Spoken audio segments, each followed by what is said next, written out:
네, 먼저 하늘 부모님의 구원 섭리와 참 부모님이 되겠습니다. 우리 인류 역사를 한마디로 정리를 해보면 한 가정을 하늘 부모님께서 찾아 나오셨는데 그 가정이 타락됨으로 말미암아 모든 인류 역사가 바로 하나님을 중심 삼은 선의 가정 또 선의 세계가 되지 못하고 사탄을 중심 삼은 악의 가정 그리고 악의 세상이 되어버렸다. 이렇게 한마디로 규정 지을 수 있을 것 같아요. 그래서 인류의 첫 조상인 아담 해와가 원래 타락만 되지 않고 성장해서 완성이 되었더라면 인류의 참 부모가 되었을 것인데 그렇게 되지 못함으로 거짓 부모가 되어버린 거죠. 그래서 오늘 우리 모든 그런 인류의 후손들은 악의 부모를 중심 삼고 태어나고 자라고 살아가고 또 죽고 그런 과정을 밟아 나왔던 것입니다. 하늘은 이러한 인류 역사를 다시 복귀하시지 않으면 안 되죠. 하늘의 뜻을 이루기 위해서 또 인간을 구원하기 위해서는 다시 원래의 상태로 복귀하는 것이 바로 인류 역사의 구원 섭리 역사요. 그것을 복귀 섭리 역사다. 그렇게 우리가 원리에서 이미 배우신 분들은 들어서 아실 것입니다. 그래서 참 부모를 맞이하기 위한 하나님과 인간의 책임 분담을 놓고 본다면 하나님의 책임 분담은 뭐냐? 그것은 메시아를 보내시는 것이 하나님의 책임 분담이에요. 네. 선의 혈통, 인류의 독생자, 독생녀를 보내시는 것이 하나님의 책임 분담이라면 우리 인간의 책임 분담은 뭐겠어요? 그것은 보내신 메시아를 믿고 또 따르는 것. 그래서 그렇게 주신 말씀대로 삶을 살아가는 것. 이게 바로 우리 인간의 책임 분담이다. 그렇게 설명을 드릴 수 있을 것 같습니다. 그래서 인류 역사는 결국 메시아 한 분을 맞이하기 위한 인류 역사였다. 그래서 지금까지의 성서를 근거로 한다면 6천년의 그런 복귀섭리 역사는 믿음의 기대와 실체의 기대를 세워서 메시아를 위한 기대를 마련하기 위한 그러한 복귀섭리 역사였다. 그것을 이미 우리를 통해 설명을 드렸습니다. 그래서 믿음의 기대를 세우는 그러한 조건물이 뭐냐, 또 실체 기대를 세우는 데 있어서 필요한 조건은 뭐냐 하는 부분들을 이미 우리들은 배워서 알고 있다. 그렇게 저는 생각을 하고 진행을 하도록 하겠습니다. 자, 그렇다면 남성을 중심 삼은 복귀섭리 역사를 성서에서는 많이 기록을 해놓고 있어요. 그러면 여성을 중심 삼은 복귀섭리는 없었는가? 한번 의문점이 들 수가 있어요. 여성을 중심 삼고는 뭘 했는가? 그것은 바로 혈통을 복귀하는 그런 섭리를 하셨다. 그렇게 한마디로 말씀을 드릴 수 있을 것 같습니다. 자, 아담, 해와, 특히 타락의 장본인인 해와가 결국에는 그 죄의 뿌리를 만들었잖아요. 그래서 이것을 근본적으로 복귀하기 위해서는 여성이 다시 그런 잘못된 혈통을 말켜야 하는 그러한 책임이 있었던 것입니다. 그런 책임의 그런 큰 역할을 했던 것이 바로 아브라함. 노아 가정은 실패했고 아브라함 때 아브라함의 그 부인 사라. 사라가 절대적으로 아브라함과 하나 되어 가지고 이 한평생을 지냈죠. 거기에서 낳은 자식이 바로 이삭이었어요. 이삭의 부인이 누구냐? 리브가였죠. 그 리브가를 중심 삼고 누가 또 태어났느냐? 에서와 야곱. 이 둘이 태어났죠. 에서는 어떻게 보면은 가인을 상징하고 야곱은 아벨을 상징하는 그런 입장에서 둘이 또 하나가 되었어야 돼요. 그런데 에서가 야곱을 죽이려 하는 그런 과정이 이 성서에 나오죠. 그때 누가 협조했느냐? 리브가가 야곱을 살리기 위한 그러면서 하란 땅으로 야곱을 피신시켜 가지고 거기에서 21년 동안 그 삼촌 라반의 집에서 종살이를 하면서 다시 에서를 찾아 나가는 그런 내용들이 나오죠. 성서에는. 그래가지고 이 둘이 하나 될 수 있도록 협조한 사람이 누구였느냐? 그게 바로 여성이었어요. 그 어머니 리브가 했단 말이죠.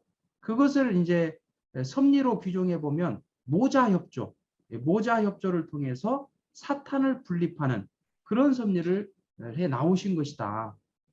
그래서 야곱과 에서가 하나 됐습니다. 성서를 보게 되면 둘이 얼싸안고 마치 원수와 같은 관계에서 하나가 됐어요. 그런데 그 나이가 몇 살이었느냐? 40이었어, 40. 야곱의 나이가.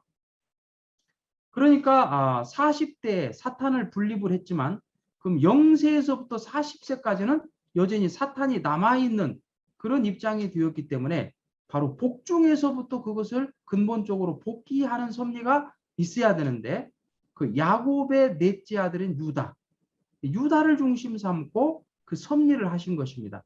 근데 유다의 첫째 아들과 다말이 결혼을 했는데 그 첫째 아들이 죽었어요. 그 둘째 아들도 죽고 셋째 아들도 죽었어요.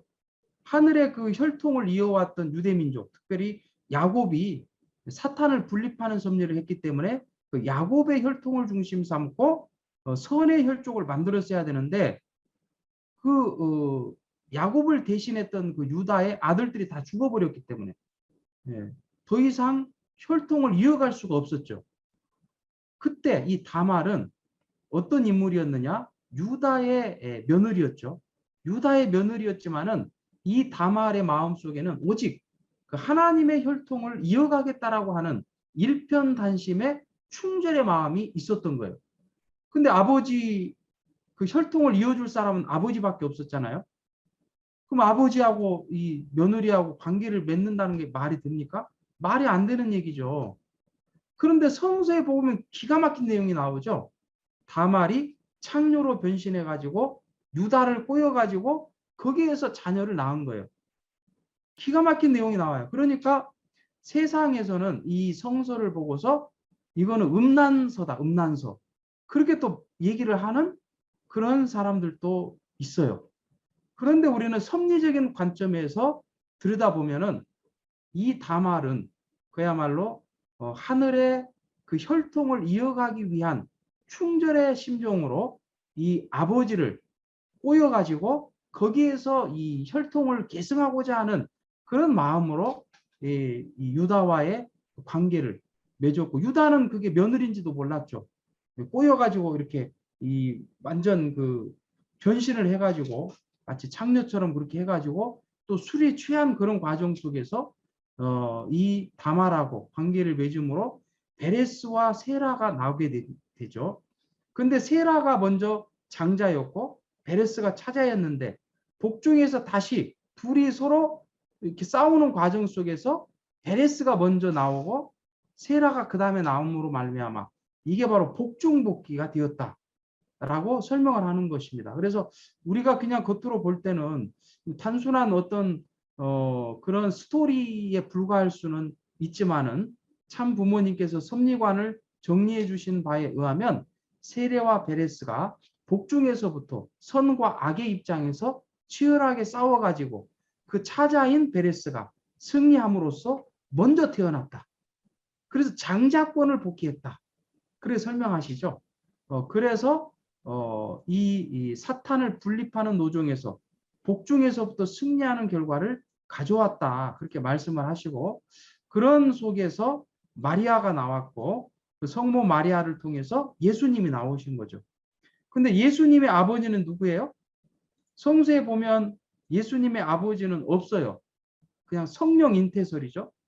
거기에 이제 요셉이 나중에 잉태를 하고 남편으로 서죠.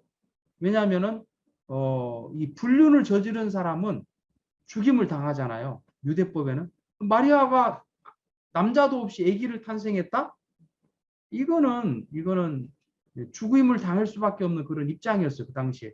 그렇기 때문에 요셉을 세워가지고 마리아를 살리면서 예수를 낳았죠. 근데 실제 아버지는 누구였어요?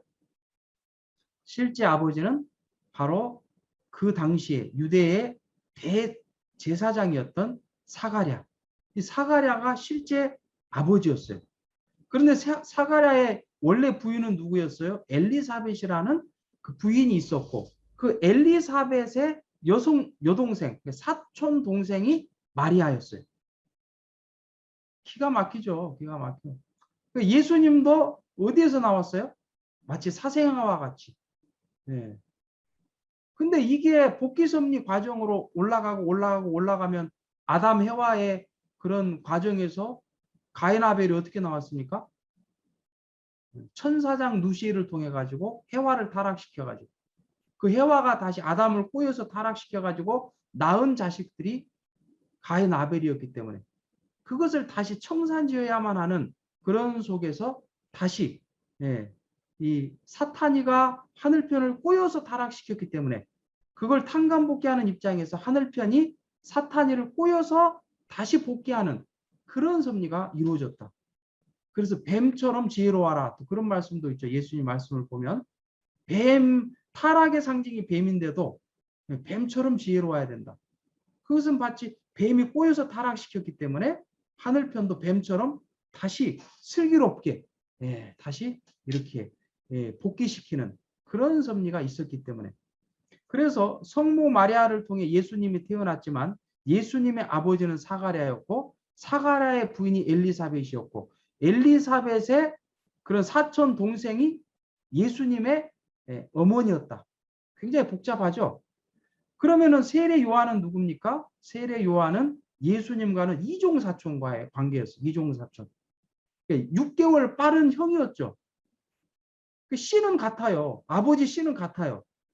거기에서 세례 요한이 가인의 입장에서 아벨과 같은 예수님을 모시고 보필해가지고 그 유대 민족을 잘 이끌었더라면 유대 민족이 예수님을 중심 삼고 하나의 하나님의 왕국을 이루었을 것인데 그게 다 틀어져 버렸죠.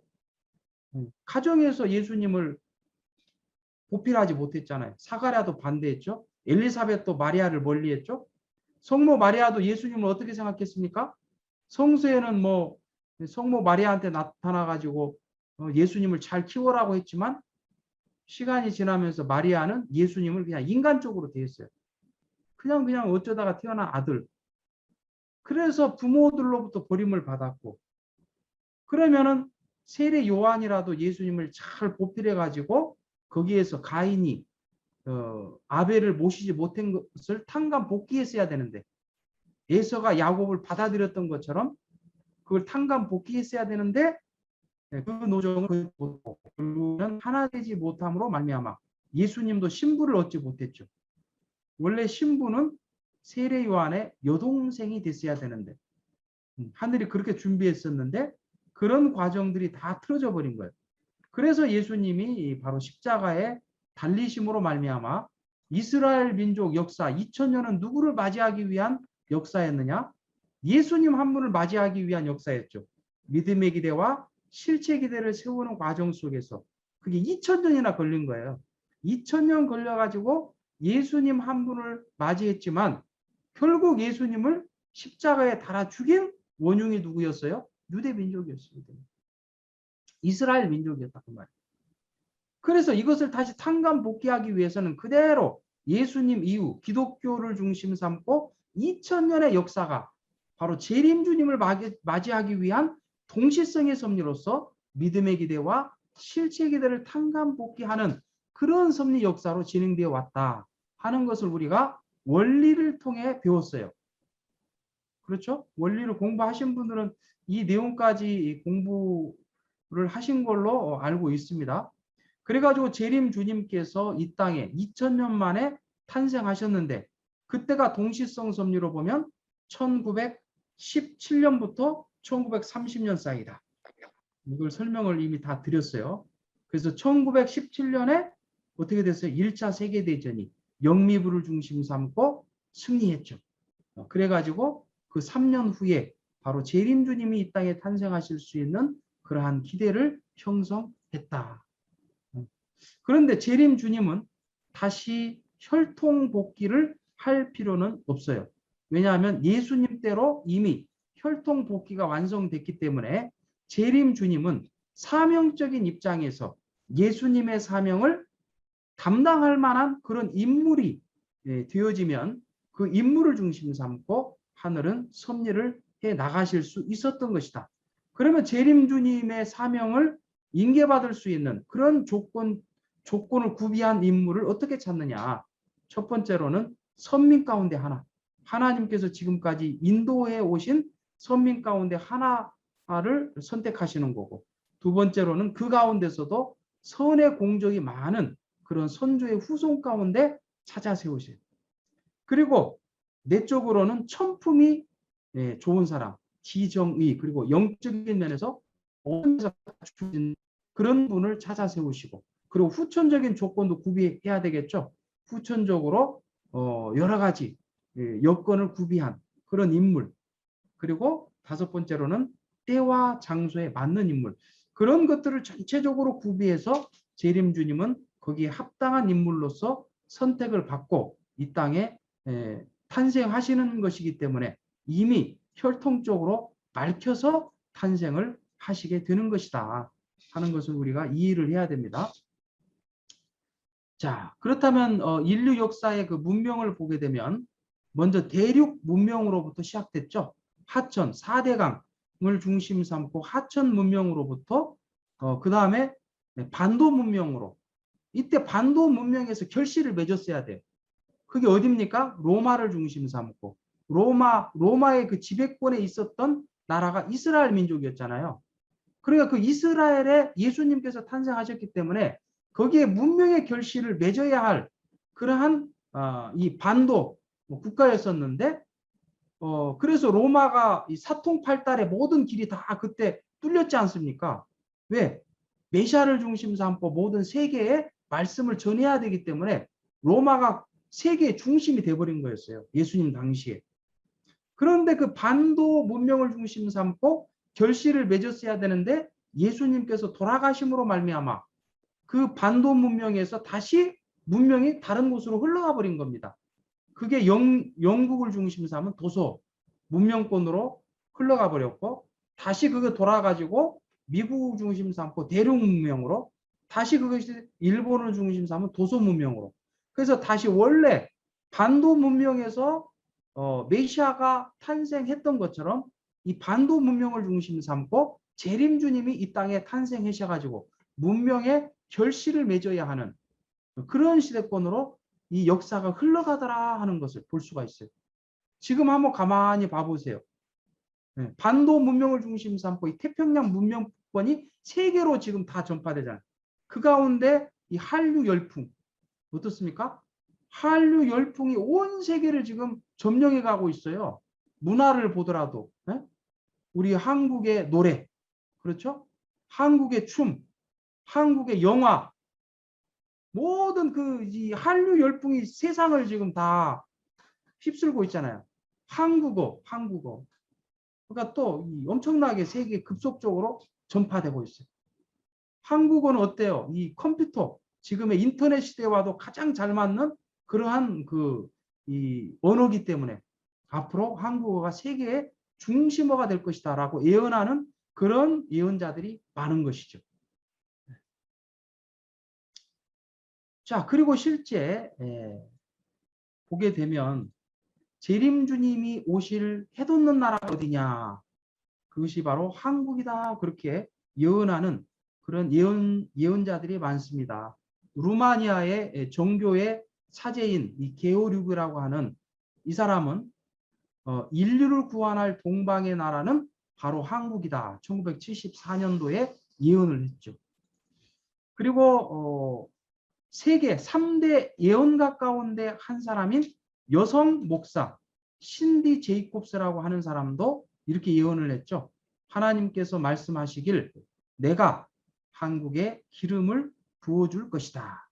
내가 한국 사람을 쓸 것이다 라고 하셨습니다. 자, 한국 땅에 기름을 붓는다는 말이 무슨 말이에요?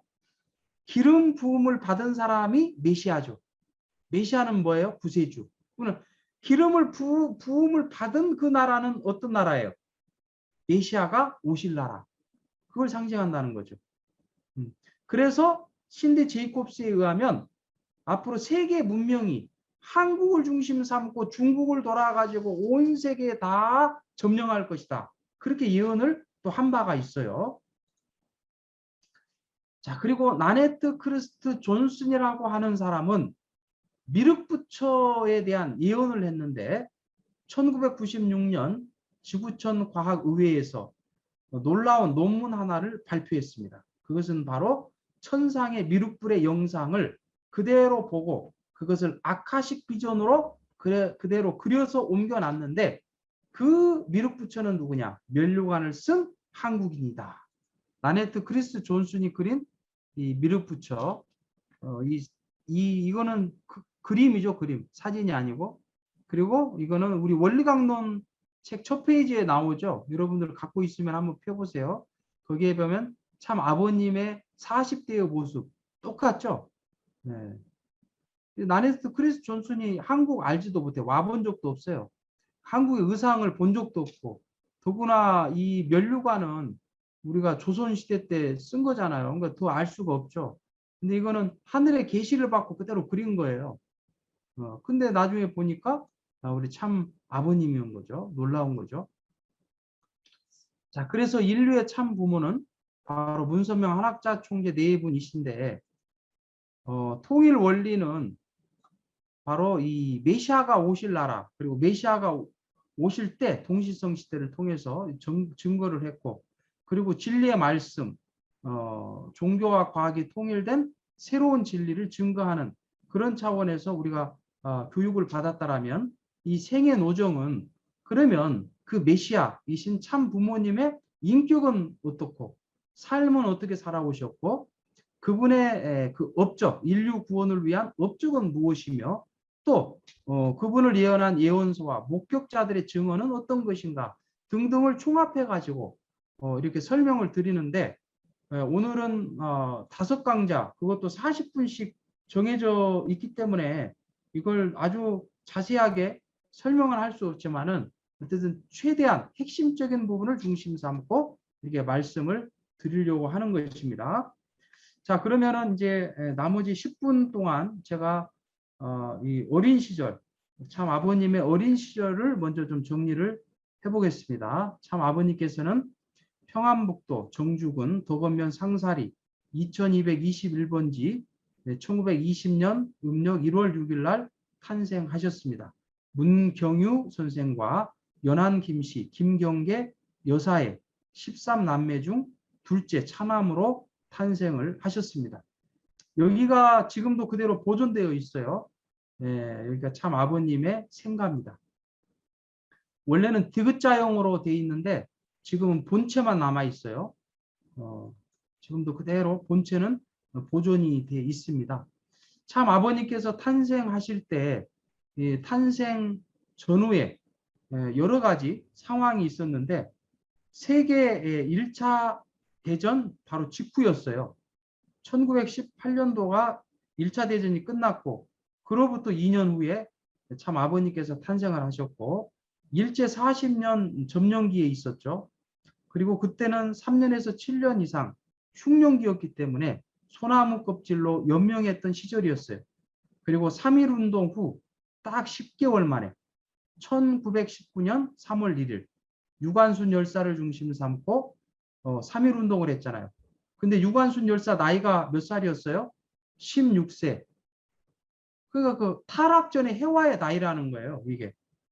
그래서 유관순 열사는 단순히 이 나라를 위한 독립운동만 한 것이 아니고 타락 전의 해와와 같은 상징적인 인물로서 그 당시에 이 한국 선민을 점령했던 그런 사탕권에 대항해서 바로 이 독립만세 운동을 외치면서 그때 메시아를 잉태하기 위한 그런 내적인 그런 준비를 했던 그런 인물이 유관순 열사였다라고 참 부모님께서는 섭리적으로 말씀을 해 주셨던 겁니다. 그래서 딱 10개월 만에 1월 6일 1920년 1월 6일 날 참 아버님께서 탄생을 하셨던 것입니다. 탄생을 하실 때 그 육신의 어머니이신 김경계 여사는 꿈을 꾸었는데 황룡 2마리가 제석산에서 정주에 있는 산입니다. 승천하는 그런 꿈을 꿨어요. 근데 황룡은 하늘편을 상징한다고 합니다. 황룡과 백룡은 하늘편을 상징하고 용이지만 청룡과 흑룡은 사탄편을 상징한다고 합니다. 금괴가 또 나타났는데 탄생을 전후해서 집 앞 노간주 나무에서 계속 울고 갔고요. 근데 이 금괴가 바로 이거예요. 이 새인데 이 새가 뭐 전설의 새다라는 그런 또 얘기를 하는 사람도 있어가지고 제가 직접 찍은 사진이 가운데 사진이에요. 아직도 존재합니다. 이게 이 금괴예요. 근데 이 금괴가 노간주 나무에서 계속 참 아버님 그 잉태할 때 이렇게 울고 갔다라는 그런 얘기를 김경계 여사가 한 겁니다. 그리고 따오기 새가 집 앞 소나무 동산에서 3년 동안 울다가 사라졌다. 그렇게 얘기를 하셨습니다. 그래서 금괴는 귀인의 탄생을 예견하는 새고 따오기는 귀인을 기다리는 그런 새다라고 전설적으로 전해지고 있습니다. 참 아버님의 이름을 해석을 해보면 계명 전에는 문자, 용자, 명자였어요. 그런데 용이라고 하는 것은 실체가 없다. 그래서 그것을 선자로 계명을 하신 것입니다. 자, 이 선자는 뭐가 들어가 있습니까? 물고기어. 그렇죠. 물고기는 바다를 상징하고 양양. 이거는 육지를 상징하죠. 그래서 바다와 육지, 지상을 상징합니다. 명자는 뭡니까? 날일, 해와 달월, 달. 해와 달은 어디에 있습니까? 하늘에 있죠. 하늘을 상징하고. 문자는 뭡니까? 문자. 글이죠, 글. 진리, 말씀. 그런데 이거 흘렸으면은 이 문자가 바로 아버지 부자가 되죠. 아버지처럼. 그래서 아버지와 비슷하죠. 그래서 진리를 통해 하늘과 땅에서 그 진리를 가르쳐 주시는 아버지. 이렇게 정리를 해서 이 해석을 할 수가 있어요. 네. 자, 참 아버님께서는 이 예수님을 만나기 직전에 유교에서 기독교로 개종을 했어요. 1년 전에. 그리고 많은 탕감의 노정을 걸어갔는데 형님과 누나가 영적인 질병으로 고생을 했어요. 그리고 그 당시만 해도 시골에는요, 돼지, 소, 말 이런 게 재산이에요. 가장 큰 재산. 그런데 이런 것들이 다 떼죽음을 당해버렸어요. 그리고 삼촌네 개가 아기가 방 안에 있었는데 어린 아기가 그 아기의 귀를 잘라먹는 그런 일도 벌어졌고 절구통이 넘어져 가지고 가장 사랑했던 그 개, 키우던 그 개가 즉사하는 일도 생겼고 그런데 더 비참한 것은 1년 동안에 1934년에 13남매 중 형제 자매가 13남매예요. 참 아버님의. 근데 그 가운데 7명이 1년 사이에 죽어 나갔어요. 그리고 가장 가까운 친구가 죽었어요. 그러니까 참 아버님이 14살경 이때만 해도 박사 학위를 7개 이상 따야 되겠다. 그런 마음을 가지셨는데 이게 뭐냐? 왜 내 주변에 있는 사람들이 다 불행해지느냐? 그러면서 인생에 대해서 다시 한번 생각해 보면서 그 인생에 대한 관점이 이 육신에 대한 그런 한계를 넘어가지고 영적인 세계, 하나님에 대한 근본적인 물음, 그리고 인생에 대한 물음을 던지면서 새롭게 인생을 바라보게 된 계기가 이때 생겨나게 된 것입니다. 그래서 나는 누구일까? 나는 어디에서 왔을까? 인생의 목적은 무엇인가? 하나님이 계시다면 왜 인류 세계의 문제를 해결해 주지 않는가? 지구성에는 왜 수많은 고통이 존재하는가? 사후의 세계는 있는가? 하나님은 과연 존재하는가? 하나님은 무력한 존재인가? 이것을 아침 저녁으로 계속 기도했어요. 그러면서 철야정성을 드렸는데 바로 생가가 여기에 있다면 여기가 바로 묘두산 끝자락이에요. 여기 묘두산에 매일같이 올라가지고 철야정성을 드리면서 기도를 드렸는데 1935년 4월 17일 그때 예수님께서 기도하는 참 아버님 앞에 나타나셔서 이렇게 말씀하셨습니다. 기도로 꼬박 밤을 새우고 난 부활절 새벽에 예수님이 내 앞에 나타나셨습니다. 바람처럼 호련히 나타난 예수님은 고통받는 인류 때문에 하나님이 너무 슬퍼하고 계시니라. 지상에서 하늘의 역사에 대한 특별한 사명을 맡아라 하고 말씀하셨습니다. 그날 나는 슬픈 얼굴의 예수님을 확실히 보았습니다. 그리고 그 음성을 분명히 들었습니다. 예수님을 현안한 내 몸이 사시나무 떨리듯 심하게 떨렸습니다. 그 자리에서 당장이라도 죽을 것 같은 두려움과 터질 듯한 감격이 한꺼번에 엄습했습니다. 예수님은 또렷하게 앞으로 내가 해야 할 일을 말씀해 주셨습니다. 고통받는 인류를 구해 하나님을 기쁘게 해드리라는 엄청난 말씀을 해 주셨습니다. 저는 못합니다. 제가 그걸 어떻게 하겠습니까? 제게 그렇게 막중한 임무를 내리시다니요. 정말 두려웠습니다. 어떻게든 피하고 싶어 예수님의 옷자락을 붙잡고 한없이 울었습니다. 참 아버님의 그때 심경은 말할 수 없었어요. 그러면서 예수님의 그 말씀을 3번 부인하면서 받아들였어요. 3번씩 부인하면서 나는 할 수 없습니다. 라고 했을 때 예수님께서 하나님께 가셔서 어떻게 해야 됩니까? 라고 여쭤봤을 때 하나님께서 예수님께 하시는 말씀이 너밖에 없다고 하여라. 그 말씀을 전하라는 거예요. 그래서 예수님께서 너밖에 없다고 하신다. 그렇게 3차례 이상 거부하고 그 말씀을 듣고 참 아버님은 그때 마음을 결정하십니다. 예수님을 대신해서 내가 하늘 뜻을 위해서 승리하겠습니다. 하늘 뜻을 이루겠습니다. 라고 결심을 하는 계기가 바로 16세 때 부활절 날 아침 예수님을 만나는 그날 이루어졌다. 그러면서 참 아버님께서는 이때부터 예수님의 뜻을 대신하기 위한 그런 사명을 갖고 생활을 하시게 되었다라고 말씀을 드리면서 이 그때 지은 시가 이 시인데요. 이거는 다음 시간에 시작하면서 제가 같이 한번 읽어보면서 시작을 하고 이제 2번째 강의를 하는 것으로 이렇게 하겠습니다.